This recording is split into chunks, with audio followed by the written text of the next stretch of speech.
Bismillahirrahmanirrahim. Assalamualaikum warahmatullahi wabarakatuh. Alhamdulillahi rabbil alamin. Wassalatu wassalamu ala rasulil amin wa ala alihi wa sahbihi ajma'in. Subhanaka la ilma lana illa ma 'allamtana innaka antal alimul hakim. Rabbi shrah li sadri wa yassir li amri wahlul 'uqdatam min lisani yafqahu qawli wa ba'du. Qala al-musannifu rahimahullahu ta'ala wa nafa'ana Allahu bihi wa bi'ulumihi fid dharain amin. Berkata Imam al-Allamah Syekh Abdul Qadir Al-Jilani, semoga Allah Ta'ala merahmatinya dan kita mendapat manfaat serta barakah ilmunya.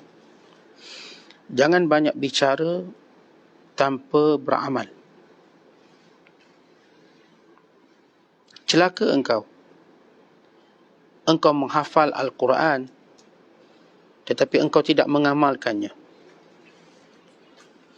Engkau belajar sunnah hadis Nabi SAW tetapi engkau tidak beramal dengannya.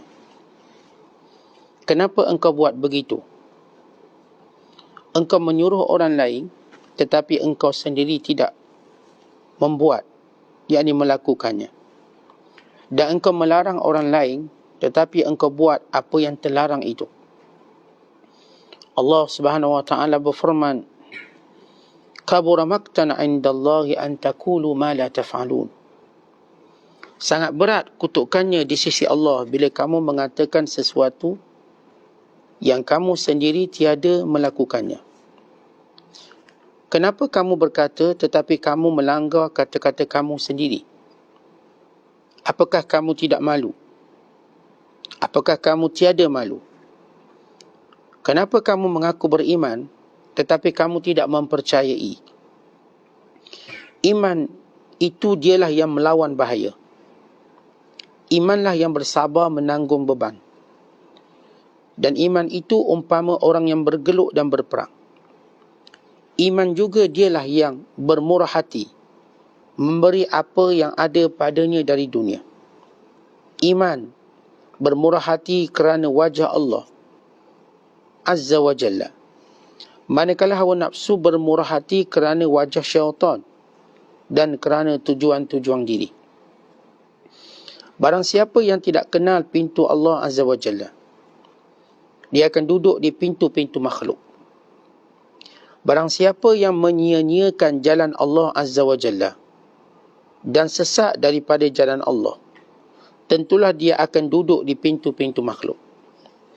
Barang siapa yang dikehendaki Allah baginya kebaikan, akan ditutup baginya semua pintu-pintu makhluk di hadapan mukanya. Diputuskan pemberian makhluk kepadanya sehingga dia menariknya kepada zatnya. Diselamatkannya orang itu dari lumpur sungai ke tebingnya, dan ditegakkannya dari tiada punya sesuatu sampai mempunyai sesuatu. Celaka engkau. Engkau gembira menganggur di rumah di waktu musim sejuk. Ingat, tidak berapa lama akan datang musim panas. Air yang ada padamu akan kering. Nanti engkau akan mati di tempatmu itu. Orang yang di pantai meskipun datang musim panas, airnya tidak akan putus. Dan pada musim sejuk pula akan bertambah airnya dan menjadi banyak. Selalu berada dengan Allah Azza wa Jalla, kelak engkau selalu akan menjadi kaya. Tidak perlu lagi kepada apa-apa pun. Hidupmu mulia menjadi tuan kepada dirimu sendiri dan dapat mengikut petunjuk Allah dan perintahnya. Siapa yang cukup dengan Allah, semua yang ada perlu kepadanya. Tapi semua ini tiada datang dengan mudah, dengan berseronok-seronok dan berangan-angan kosong. Bukan dengan sesuatu yang tetap di dada yang dibenarkan oleh amalan. Muslimin dan muslimat sedang penonton yang dirahmati Allah sekalian, Syekh Abdul Qadir dalam nasihat dan wasiatnya kali ini menekankan beberapa perkara. Perkara pertama yang ditekankan ialah ilmu tanpa amal. Dan perkara yang kedua yang ditekankan ialah mengenali pintu Allah. Kenal pintu Allah. supaya menjauhi pintu-pintu makhluk yang merugikan, yang lebih banyak merugikan daripada keuntungan.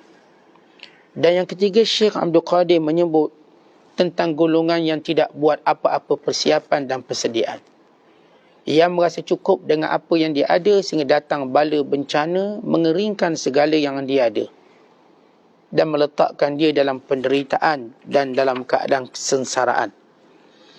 Kemudian Syekh yang keempat menyebut tentang orang kaya yang sebenar. Siapa orang yang kaya yang sebenar sehingga sampai peringkat dia tidak memerlukan apa-apa. Bahkan dia tidak memerlukan manusia, manusia memerlukan kepadanya. Maka ini beberapa perkara atau 4 perkara yang ditekankan oleh Syekh Abdul Qadir Al-Jilani rahmatullahi alaihi rahmatan wasi'ah. Kita lihat perkara pertama bila beliau menyebut celaka engkau. Engkau hafal Quran tapi tidak beramal. Engkau belajar hadis Nabi sallallahu alaihi wasallam tetapi tidak beramal. Engkau menyuruh seorang buat baik tetapi engkau sendiri tidak melakukannya. Engkau melarang orang berbuat jahat, engkau sendiri yang mendatanginya. Engkau langgar perkataan daripada ilmu yang engkau tahu. Engkau langgar dengan perbuatanmu seolah-olah kamu tidak punya iman. Kalau benar kamu punya iman, maka iman kamu biasa akan menyelamatkan kamu dari segala kesesatan tersebut. Kerana itu Allah Ta'ala berfirman, kabura maqtan 'indallahi an taqulu ma la taf'alun. Besarlah kecelakaannya di sisi Allah orang-orang yang berkata apa yang tidak dia lakukannya. Bahkan dalam ayat yang lain dalam surah Ali Imran ayat 187, bila Allah Ta'ala menggambarkan sifat Yahudi yang dilaknat, fanabadhuhu wara'a zuhurihim, mereka membuang ilmu itu di belakang mereka. Kata ulama tafsir, maksudnya mereka tidak beramal. Sesaknya Kristian dan dilaknatnya Yahudi bukan kerana mereka tidak punya pengetahuan, tetapi kerana mereka tidak beramal dengan pengetahuan. Bahkan bila tidak beramal dengan pengetahuan sampai peringkat mereka ini diilhamkan dengan kejahatan nafsu mereka. Lalu yang mereka amalkan ialah hawa nafsu dan cuba disandarkan pada pengetahuan, pada kitab Taurat dan Injil, walau ia tidak berkenaan. Maka ini juga akan berlaku pada seluruh umat manusia. Bahkan kepada umat Islam sebagai ingatan yang berterusan, yang kita mohon doa kepada Allah, ihdinas siratal mustaqim, tunjukkan kami jalan yang lurus. Waktu mana kita minta jalan yang lurus, kita pun sebut bukan jalan Kristian dan Yahudi, bukan jalan orang-orang Nasara dan orang-orang Yahudi. Kenapa? Inilah kelompok yang asalnya mendapat hidayah, akhirnya tersesat.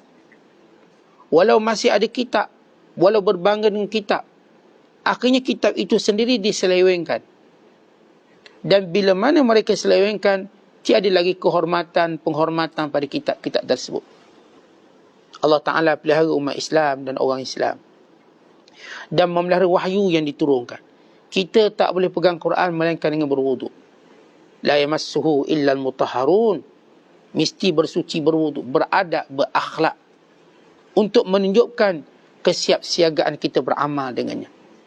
Sebab itu kata Sayyidina Ali radhiyallahu ta'ala anhu, seorang tuan-tuan bila dia ada ilmu, al-ilmu yahtifu, ilmu tadi akan sentiasa berbisik pada dia. Hatafal ilmul amal, ilmu tadi bisik kat telinga dia, buatlah. Sebab kita dah tahu. Fa in ajabahu wa illa fartahala. Kalau sekiranya dia beramal dengan ilmu yang dia tahu, maka ilmu itu kekal dengan dia, berbisik setiap hari. Kalau dia tidak beramal, maka ilmu itu akan pergi. Dia tak dengar lagi bisikannya. Tuan-tuan ambil contoh. Kalau kita belajar dalam bab kelebihan qiyamul lail sebagai contoh. Belajarlah tadi, siang tadi belajar. Nanti sampai malam, dengar tak Ustaz ajar tadi tentang kelebihan qiyamul lail 2 rakaat yang akan menjadikan kubur menjadi terang bercahaya, yang menjadikan ringan beban di akhirat kelak, yang menjadikan kita bersinar dan sentiasa dapat petunjuk. Ni bisik kat telinga, lalu kita bangkit bangun beramal. Tapi bila kita tak peduli, maka kita tak dengar lagi bisikan itu. Diceritakan tentang kelebihan sedekah, lalu terbisik di telinga kita, tak ada Ustaz sebut kelebihan sedekah. menyembunyikan sedekah. Dia terus bagi. Tapi kalau dia tak mempedulikan bisikan tersebut, illa irtahala, dia akan pergi. Kita belajar tentang kelebihan duduk majlis ilmu. Duduk walaupun dalam keadaan online sekalipun, tetap mendapat payungan para malaikatnya. Kerana majlis ilmu, kita dengar, lalu ilmu tadi berbisik di telinga kita. Jangan miss kuliah. Jangan sampai lupa pula kuliah, biar jadikan agenda penting dalam hidup kan, bisik. Lalu kita pun tengok, senantiasa benda itu berbisik kat kita, sehingga kita terus mengamalkannya. Tapi kita tak peduli. Patutnya masa ni ada kuliah, masa ni pula nak tengok WhatsAppnya, masa ni pula nak tengok YouTube-nya, sekian-sekian. Akhir yang bisik itu hilang. Itulah dia bisikan malaikat. Kerana setiap ilmu itu ada malaikat yang menjaganya. Maka malaikat ini menyuruh supaya diamalkannya. Umpama kalau kita sebut kat pasar, setiap pasar ada barangnya. Dan empunya barang ini akan berkata, beli tuan, beli. Lalu kita membelinya. Kalau tidak, kita tak nak beli, maka dia tak panggil lagi kita untuk beli. Dia tahu kita memang tak nak beli. Maka gambaran ilmu begitu. Dijaga oleh malaikat. Setiap kali kita beramal dengan ilmu, maka ditawarkan lagi. Tuan-tuan, kalau tuan-tuan beli satu produk, lepas habis bulan, owner produk tu dia offer lagi, nak beli lagi tak? Sebab tahu dah habis kot, nak beli. Lalu kita terus. Ni kita biasa beli, kita beli Habatus Sauda dengan Wak Haji macam tu. Ni peniaga kita nama Wak Haji. Niaga Habatus Sauda, kita beli. Dan dia nampak kita customer kita. Dia dah kira ni 2 minggu habis, dia tanya lagi, nak beli lagi tak? Ada lagi, nak beli lagi tak? Begitu ilmu. Ilmu bila kita beramal, ilmu kata nak amal lagi tak? Nak amal lagi tak? Maka sentiasa ilmu itu berkat dengan dia. Sebab itu kata ulama, itu Abdullah Sahal At-Tustari. Dia kata apa? An-nas kulluhum sukara illa al-ulama. Wal ulama kulluhum hayara illa man ya'maluna bihi. Kata Sahal bin Abdullah At-Tustari rahmatullahi alaihi, an-nas kulluhum sakara, semua manusia mabuk. Maksud mabuk apa dia? Ikut nafsu. Tuan-tuan, kita kalau ikut nafsu, mabuklah kita. Ikut marah, mabuk dengan marah. Ikut dunia, mabuk dengan dunia. Ikut hiburan, mabuk dengan hiburan. Apa maksud mabuk leka? Bukan maksud mabuk arak je. Arak tu sebahagian daripada kelekaan, kemabukan manusia. Yang orang duk perhati, orang duk tengok. Tapi yang paling bahaya, mabuk sampai tak hilang akal untuk mengenal Tuhan. Itu mabuk yang paling teruk. Ya, mabuk arak tu dia akan mabuk seketika. Yang hidup kat dunia daripada buka mata sampai tutup balik, duk mabuk setiap hari, maksudnya lalai dia ingat Allah. Ni mabuk yang sebenar. Akalnya tertutup untuk kenal Allah, mengetahui perintah Allah. Kata Sahal bin Abdullah At-Tustari, an-nas kulluhum sukara illa al-ulama. Semua manusia mabuk melainkan ulama. Tapi ulama pun, al-ulama kulluhum hayara illa man amila bi'ilmi. Ulama pun, mereka semuanya bingung, melainkan yang beramal dengannya. Kebingungan. Hayara ni bingung. Bingung bagaimana? Bila ilmu dia ada, maka dia tak beramal, musibah yang kena padanya bingung. Kebingungan, kebodohannya juga. Umpama orang ada kenderaan tak nak naik, orang akan kata bodoh dia ni. Umpama orang ada duit tapi tak nak belanja, orang kata bodoh. Bukan yang tidak beramal dengan ilmu ini, yang disebut oleh hadis Nabi sallallahu alaihi wasallam dengan beberapa amaran. Di antaranya kata baginda sallallahu alaihi wasallam, masalul alim alladhi yu'allimun nas al-khaira alladhi yu'allimun nas al-khaira wa yansa nafsahu kamasalis siraj yudhi'u lin-nas wa yahriku nafsahu. Bandingan orang yang mengajar orang lain ilmu tetapi dilupa kepada dirinya, dia sendiri tak beramal, bandingannya seperti pelita yang menerangi orang lain membakar dirinya sendiri. Umpama lilin. Kita tuan-tuan dah sinonim kata guru umpama lilin. Kau menerangi orang lain, kau bakar diri kau sendiri. Itu perumpamaan kita. Kalau dalam hadis maksud dia lain. Maksudnya orang ni yang tak beramal dengan ilmu. Kata baginda SAW, bandingan orang yang ajar orang, tapi dia sendiri tak ambil manfaat. Umpama lilin yang membakar dirinya sampai cair habis, dia cuma nak terang orang lain. Dia sendiri terbakar. Dia tak ada manfaat begitu. Bahkan dalam riwayat yang lain, dalam hadis mauquf daripada Abu Hurairah radhiyallahu ta'ala anhu, bandingan ilmu yang tak beramal dengannya umpama harta yang tidak dibelanjakan pada jalan Allah. Tuan-tuan sekalian, kita kalau belajar ni lazat. Kita bila ada ilmu jadi lazat. Itu fitrah ilmu. Kalau hari ni tuan-tuan tahu berita, berapa jumlah yang kena COVID? Oh, kita kata ada lebih kurang 5,000 lebih. Yang sembuh 7,000. Kita dengar, kita ada ilmu tu, kita rasa seronok. Orang tanya, kita boleh jawab. Kita ada ilmu buat kek, pandai buat kek. Ilmu tu ada, kita seronok. Kita ada ilmu boleh baiki rumah, boleh baiki kereta. Dengan ilmu tu rasa lazat. Tetapi bila kita beramal dengan ilmu tu, dia jadi akhirat. Ilmu yang kita belajar tiap pagi, tiap maghrib ni lazat. Sebab kita tahu, sebelum tu kita tak tahu. Tapi lazat tu akan berhenti kat dunia kalau kita tak beramal. Bila kita beramal sahaja dengan ilmu yang lazat tadi, dia akan menjadi akhirat. Fa'asbal akhirah. Al-ilmu lazzatun fid dunia.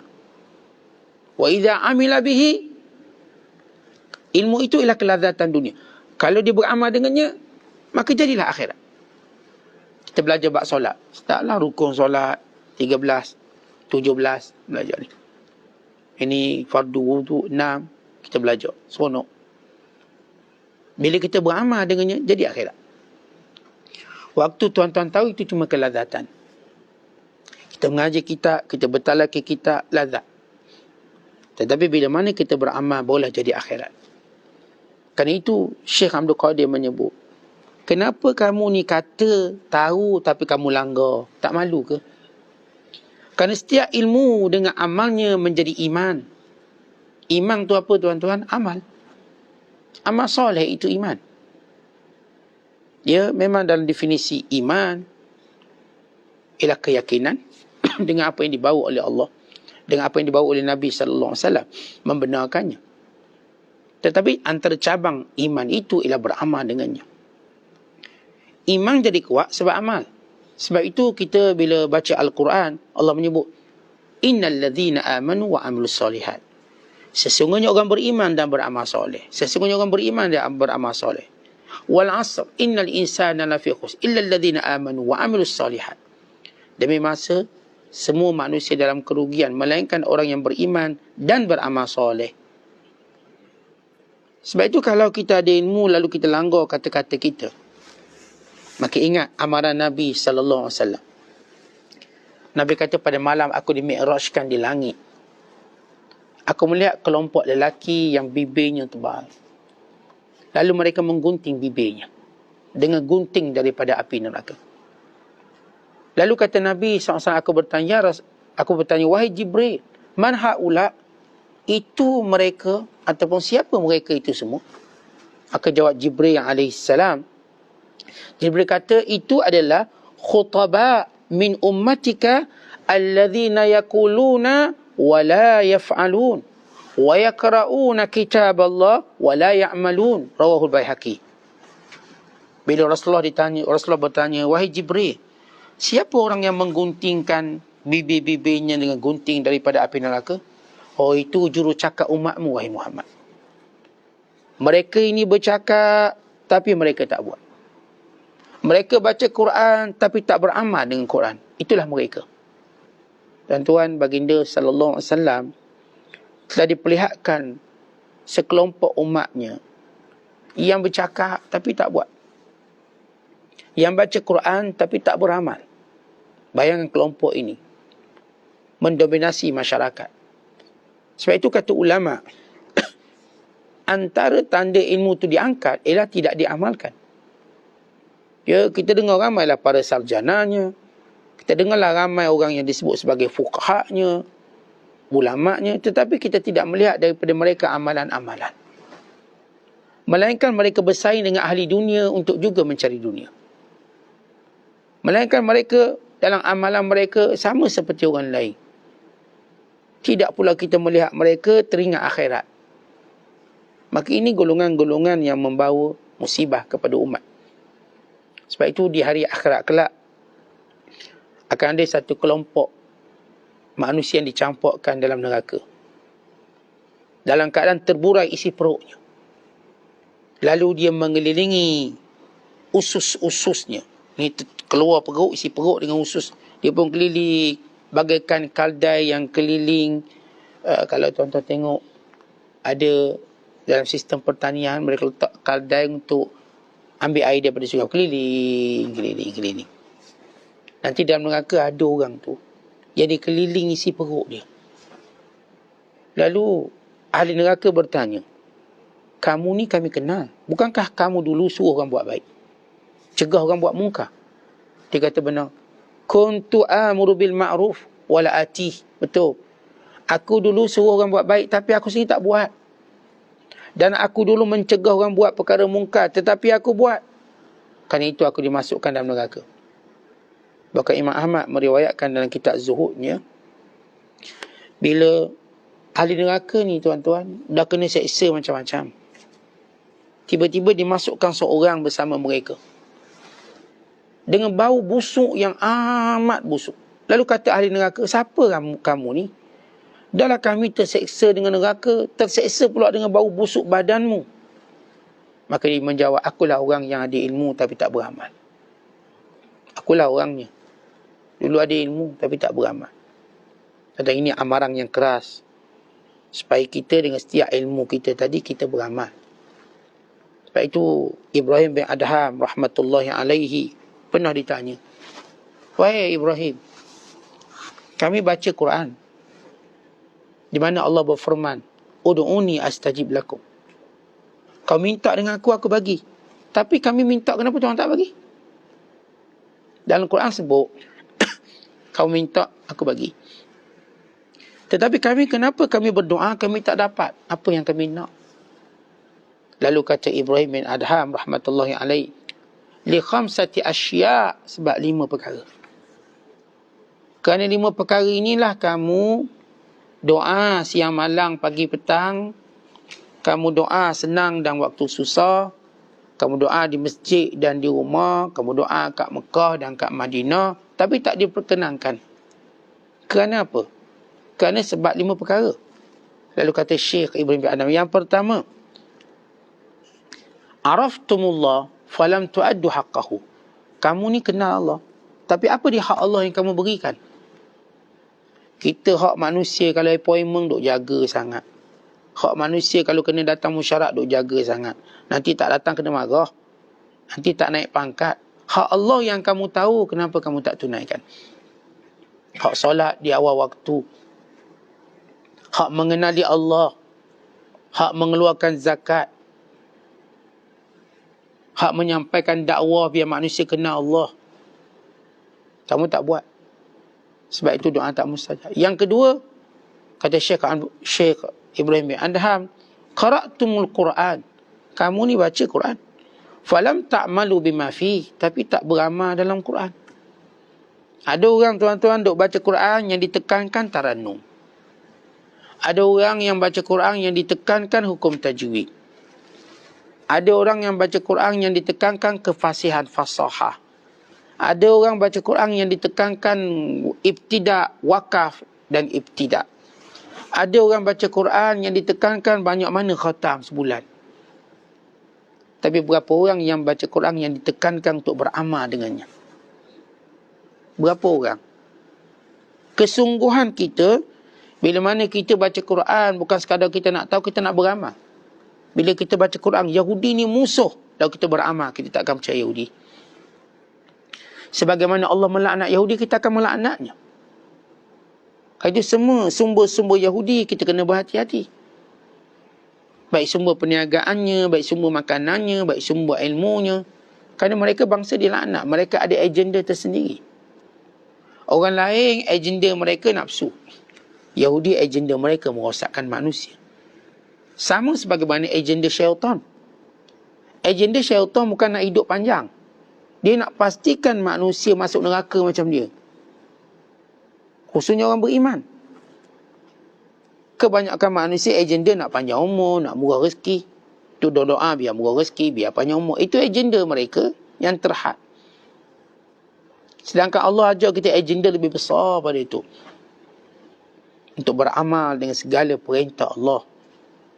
Yang Allah turunkan Al-Quran, Allah catatkan di dalamnya semuanya. Yang ketiga kata Ibrahim bin Adham, wa qultum nuhibbur rasul sallallahu alaihi wasallam wa taraktum sunnatahu. Kamu dakwa cinta pada Rasul, tapi kamu tinggalkan sunnahnya. Tuan-tuan, kalau dakwa cinta pada Nabi, sekadar kita berselawat, sekadar kita berzanji, berburdah, ramai orang datang. Kena pula lagu sedap. Kena pula suara menyanyi tu pun sedap. Kena pula yang menyanyi tu lawa juga, handsome juga. Ramai, penuh stadium. Tapi sunnah Nabi tahu tak? Perintah dan larangan, meninggalkan riba. Yang melakukan riba, 10 golongan dilaknat kerana riba. 10 golongan dilaknat kerana arak. Kelompok yang dilaknat kerana riba. Kelompok yang dilaknat kerana rasuah. La'anallahu ar-rashi wal murtashi wal ra'ish.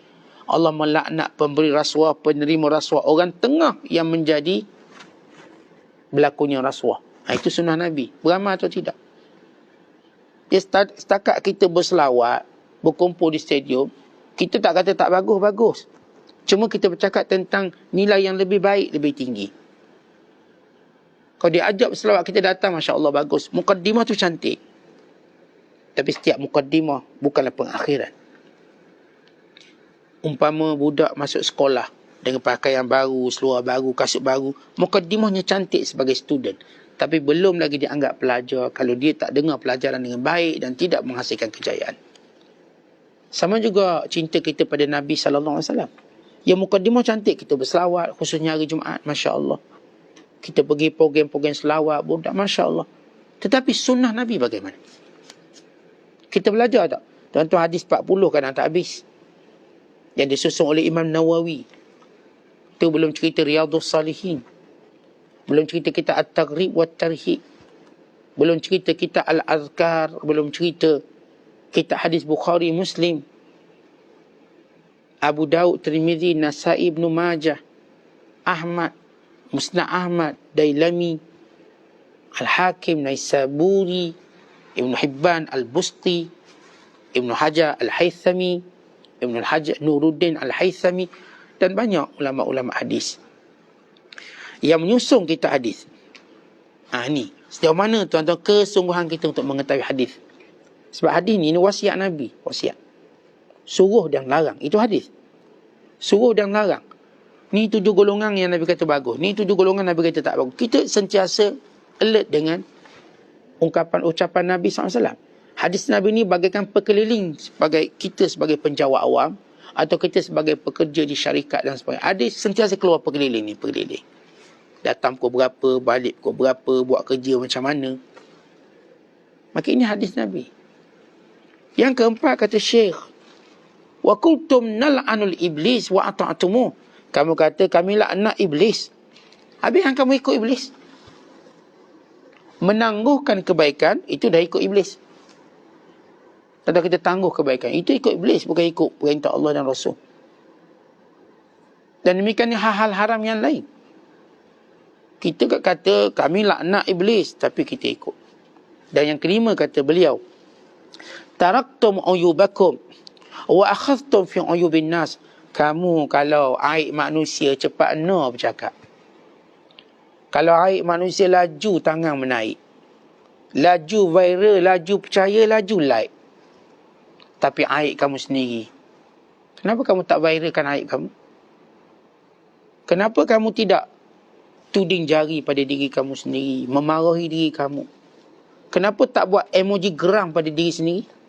Kita selalu buat emoji geram pada orang lain. Geram pada diri kita. Geram atau tidak? Marah atau tidak? Waktu mana kita mengabaikan hak Allah, perintah Nabi SAW. Waktu kita derhaka pada mak ayah kita. Waktu kita melawang suami kita. Waktu kita mengabaikan, mensia-siakan isteri kita, pasangan kita. Waktu kita tak beri hak anak-anak kita. Waktu kita cuai dalam beragama. Waktu kita cuai dalam melaksanakan perintah dan larangannya. Tuan-tuan, kita marah tak pada diri kita? Ini sebab kenapa doa kita tak mustajab. Kemudian Syekh Abdul Qadir Jilani rahmatullahi alaih menyebut, siapa yang kenal pintu Allah, maka dia akan sentiasa duduk di pintu Allah. Allah pemurah, Allah penyayang, Allah yang berkuasa, Allah yang mencipta, Allah yang memberi, Allah yang menjadikan sesuatu dengan kehendaknya. Tuan-tuan, bila kita kenal dengan manusia, kita tak akan duduk kat pintu manusia. Manusia tak akan beri kita apa-apa. Tetapi Allah segala-galanya. Allah yang mendatangkan semua yang kita pinta, yang kita kehendaki. Dan Allah yang menyelamatkan kita daripada segala kelemasan, daripada segala kesesatan. Manusia ni tuan-tuan, makin kita sibuk dengan dia tanpa syarat, maka kita akan terus merasa resah. Kita kalau nak baik dengan manusia, dengan syarat. Apa dia syarat? Perintah Allah pada kita. Allah perintah saya buat baik pada mak ayah saya, maka itu syarat yang saya pegang. Allah perintah saya merahmati anak yatim, itu syarat yang saya pegang. Saya tidak berbuat baik pada manusia atau saya tidak berhubung dengan manusia tanpa syarat itu. Sebab itu bila kita bersahabat, berkawan, semua dengan syarat. Kerana kita pegang syarat Allah Ta'ala. Orang ni kalau melalaikan kita, dia tak boleh kita kawan lagi. Orang ni kalau tak membantu akhirat, kita tak boleh berpegang dengan dia lagi. Sebagaimana dia bantu kita ingat Allah, pegang dia rapat, pegang dia kemas, erat. Sebab kita pegang syarat yang pertama. Syarat yang penting. Kalau manusia suruh kita, kita dengar. Kenapa? Itu syarat yang Allah beri pada kita. Tapi bila dia suruh pada maksiat, kita takkan dengar. Kerana itu juga syarat yang Allah bagi. As-sam'u wa ta'ah fima ahabba aw kariha. Ma lam yu'mar bi maksiatin, fa idza umira bi maksiatin fala sam'a wala ta'ah. Dengar dan patuh pada seorang itu, pada benda yang kita suka atau tak suka, ya, itu diperintahkan. Dia pemimpin kita, dia suami kita, dia mak ayah kita. Lagi mana tidak disuruh pada perkara maksiat. Kalau disuruh pada perkara maksiat, jangan dengar, jangan patuh, jangan ikut, jangan dipeduli. Jangan dipeduli. Maka asas syarat perlu kita tahu. Kemudian kata Syekh, celaka engkau menganggur kat rumah. Maksudnya kamu ini senang rehat, tidak ingin beramal. Umpama kamu ialah orang yang memang ada air, tapi ingat, tidak selamanya musim sejuk akan datang musim panas mengeringkan airmu. Hari ni tak apalah, kita duduk seronok sana, seronok sini. Tak ada bekalan akhirat. Senang, saya senang Ustaz, anak ramai, isteri ada, gaji besar. Ialah belum datang musibah. Nanti datang musibah bahawa kamu tahu kamu perlukan Allah dalam hidup. Kamu perlukan amal soleh. Kamu nampak dunia-dunia yang kamu pegang selama ini langsung tak menghiburkan kamu. Sebab itu tuan-tuan, bila Nabi kata ta'arraf ilallah fir rakha ya'rifka fi syiddah. Hampiri Allah, kenali Allah, bermesra dengan Allah waktu senang kamu, supaya kamu tidak ditinggalkan waktu susah kamu. Kerana itu tuan-tuan, waktu senang pun kita mentaati Allah. Ini sumber air yang merupakan sumber hidup dan ketenangan kita yang abadi. Nanti kalau kita sakit dalam musibah, kita tetap tidak kekeringan, kekontangan. Kita sentiasa subur dengan ingatan kita pada Allah Ta'ala. Kemudian Syekh Abdul Qadir menyebut, selalulah bersama dengan Allah. Kalau kamu selalu bersama dengan Allah, kamu tak perlukan apa-apa. Tuan-tuan, tidakkah kita tengok orang sakit? Kalau tuan-tuan tengok orang sakit, dia perlukan apa? Dia tak perlukan apa-apa. Tuan-tuan angkat nasi biryani, tak ada. Bukan sakit sikit-sikit, ni sakit biasa. Bukan sakit biasa, sakit yang teruk. Bila sakit sama teruk, tuan-tuan letak biryani gam, tak nak. Nasi ayam, tak nak. Nasi dagang, tak nak. Nasi minyak, tak nak. Dia tak perlukan apa-apa pun dari dunia. Ni letak air ni, 10 jenis air, tak nak. Apa dia nak? Doktor bagi ubat pun dia tak nak. Tak nak. Saya tak perlu apa-apa lagi. Tuan-tuan, kalau tengah sakit, kita tak perlukan apa-apa. Bagaimana seorang yang Allah beri cinta kepadanya? Bila kita lihat manusia, bila dia membenci dunia, dia tak akan nak apa-apa dari dunia. Umpama contoh orang benci dunia secara fitrah, ialah orang sakit. Tapi benci dunia punya bukan kerana ilmu, kerana dia sakit. Waktu tu kalau nak beri apa-apa, nak ulur apa-apa, dia tak nak. Dia tak akan mahu sebab dia sakit. Dia sibuk kesakitan. Bagaimana orang yang Allah beri cinta dan sayangnya? Dan orang yang Allah beri ilmu untuk kenal dunia, dia tak perlukan dunia. Melainkan dunia yang diambil dengan syarat. Kata orang beriman, semua benda yang atas dunia diambil dengan syarat. Diambil dengan akad. Terma dan syarat sentiasa ada. Syarat dunia ini tak lalaikan aku. Syarat dunia yang nak datang pada aku bukan yang haram. Even bukan yang syubhah. Aku tak akan ambil walau banyak mana. Sebab itu tuan-tuan, kita jumpa duit orang atas jalan, tengah jalan, ni 1 juta, kita tak ambil. Sebab itu bukan dunia mengikut syarat kita.